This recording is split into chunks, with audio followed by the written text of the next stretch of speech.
L'agriculture, qui a été une des premières formes d'agriculture existantes dans l'histoire et qui est encore une forme d'agriculture aujourd'hui très répandue, qui sont les systèmes, les cultures sur abattis à la hache ou à la machette, suivis d'un brûlis qui se pratiquait dans les forêts tempérées, dans les forêts tropicales depuis presque 10 000 ans, qui ont occupé qui était la première forme d'agriculture qui a gagné le monde, à côté des élevages pastoraux, des prairies et des steppes. Donc c'est la première grande forme d'agriculture qui a été répandue par les agriculteurs néolithiques aux quatre coins du monde.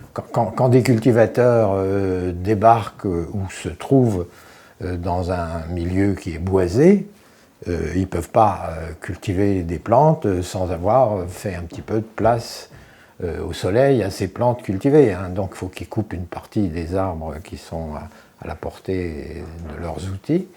Et il faut qu'ils se débarrassent des arbres abattus, des branches, des feuillages. Et c'est pas très facile de s'en débarrasser si c'est un peu important. Autrement qu'en attendant que ça sèche et puis en les brûlant. On va les couper à la fin de l'hiver, on va les brûler à la fin de l'été, puis on va pratiquer au semis d'automne ou de printemps, suivant les cas. Donc l'abattis-brûlis, c'est le mode de défrichement d'un milieu boisé qu'on veut cultiver, qu'on va cultiver. Ensuite, on le cultive.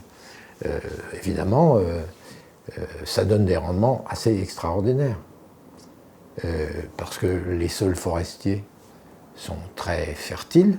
Enfin, de toute façon, les cultivateurs qui débarquent dans une forêt, ils choisissent les forêts fertiles.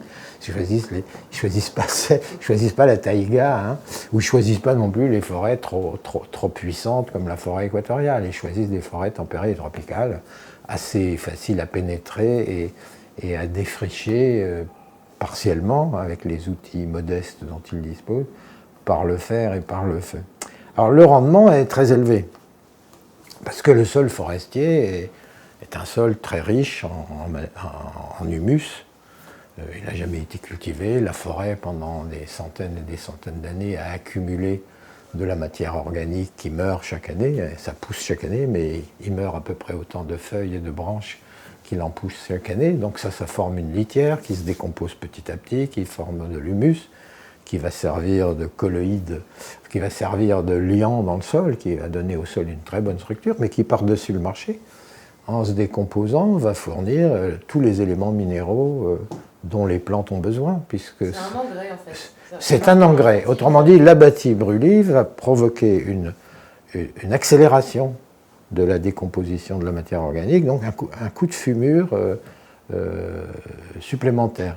Mais par-dessus le marché, les bois et les feuilles qu'on a brûlés, il reste les cendres, c'est-à-dire justement les minéraux dont les plantes se sont nourries, les plantes de la forêt se sont nourries. Alors tout ça, ça constitue une fumure très importante, et le rendement sur la partie qu'on a vraiment défrichée est très très élevé. Il est très élevé à condition de ne pas trop laisser les herbes sauvages et les racines des arbres, abattus ou pas d'ailleurs, qui continuent de vivre, de pomper tout. Donc si possible, on peut planter avec un bâton fouisseur, mais là, les plantes que vous semez ou que vous plantez vont être très concurrencées par la végétation sauvage. Par contre, si vous piochez un peu ce terrain, même sur 10-15 cm, vous détruisez les racines des plantes spontanées, les racines préexistantes, etc. Et donc, vous fabriquez ce qu'on appelle un lit de culture. Et là, vos semences ou vos plants vont prendre rapidement le dessus sur la végétation sauvage et vont donner des rendements très élevés. Si on ne peut pas faire ce piochage suffisamment, on peut aussi rassembler la terre superficielle, qui est la terre la plus riche en humus, la plus riche en cendres. On peut la rassembler dans des buttes ou dans des billons, ce qui est une autre forme qu'on peut donner au lit de culture. Alors ce rendement est très élevé. Si on l'évalue en surface effectivement défrichée et ensemencée, et non pas comme on fait un défriche partiel, si on rapporte à la surface effectivement ensemencée, on a des rendements très élevés qui sont de l'ordre de grandeur des rendements des agricultures les plus modernes aujourd'hui similées. C'est plusieurs tonnes à l'hectare. Non, alors ça, les gens s'installent dans des endroits où il fait une température correcte. Une terre cultivable, naturellement cultivable, c'est une terre où la température est supérieure à 5 degrés pendant une période dite végétative suffisamment longue et où c'est suffisamment arrosé, etc. On n'en est pas aux agricultures irriguées. Dans les débuts de l'agriculture, il y avait assez de forêts naturellement cultivables, facilement cultivables, pour ne pas aller dans les forêts difficilement cultivables ou peu cultivables et pour ne pas avoir besoin d'irriguer.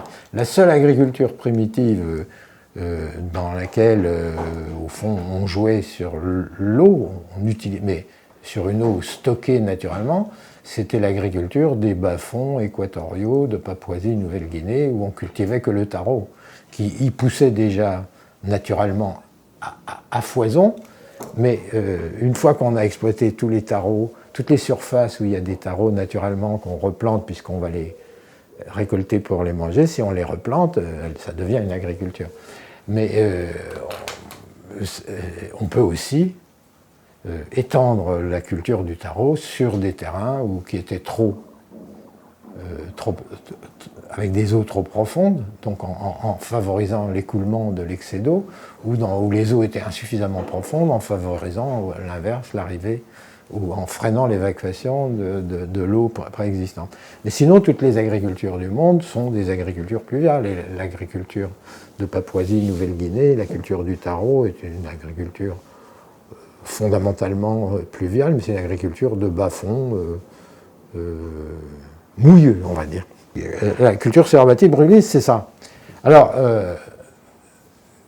sauf que la deuxième ou la troisième année, la végétation naturelle dans les endroits qu'on a défrichés reprend le dessus, à tel point que c'est très peu avantageux de faire une deuxième année de culture, dans laquelle la deuxième année de culture ne bénéficie pas du coup de fouet d'accélération de la décomposition de l'humus. Oui, parce qu'on ne peut pas non, et deuxièmement, elle ne bénéficie pas des cendres. Il n'y a pas de cendres. Il n'y a pas de deuxième. Il y a moins d'éléments minéraux disponibles pour les plantes. Et en plus, la végétation spontanée commence à reprendre le dessus. Donc c'est rare qu'on fasse 2 ou 3 cultures successives. Et si on fait 2 cultures, on fera des cultures moins exigeantes, comme des légumineuses qui sont auto-approvisionnées, si je peux dire, en azote, ou des plantes un peu durables, moins exigeantes. On plantera des ananas ou des maniocs qui mettront 2-3 ans à pousser. Enfin, c'est des cultures secondaires. Culture principale, il faut défricher tous les ans pour nourrir tout le monde.